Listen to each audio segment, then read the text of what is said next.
ଦୁନିଆର ସବୁଠାରୁ ବଡ଼ ଡର କ'ଣ ଆପଣ ଜାଣିଛନ୍ତି? ସବୁଠାରୁ ବଡ଼ ଡର ହେଉଛି ବିଫଳତା।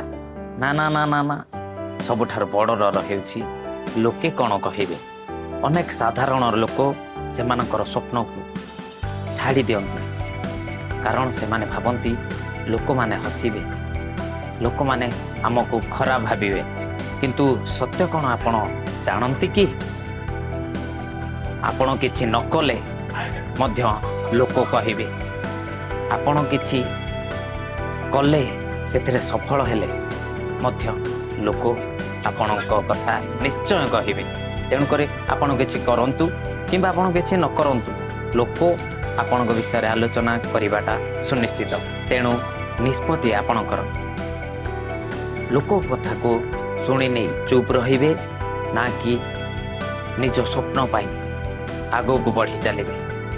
ମନେ ରଖନ୍ତୁ, ଯେଉଁମାନେ ଆଜି ଆପଣଙ୍କୁ ନେଇ ହସୁଛନ୍ତି ସେମାନେ ଦିନେ ନା ଦିନେ ଆପଣଙ୍କର ସଫଳତାର କାହାଣୀ ଲୋକମାନଙ୍କ ଆଗରେ କହିବେ।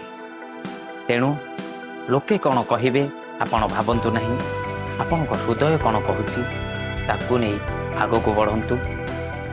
ଲୋକେ ଆପେ ଆପେ ଆପଣଙ୍କୁ ନିଜର ଭାବି ନେବେ, କାରଣ ଇତିହାସ ସଦାବେଳେ ସେମାନଙ୍କ ବିଷୟରେ ଲେଖାଯାଏ ଯେଉଁମାନେ ଲୋକମାନଙ୍କ ଭୟକୁ ଜିତିଥାନ୍ତି।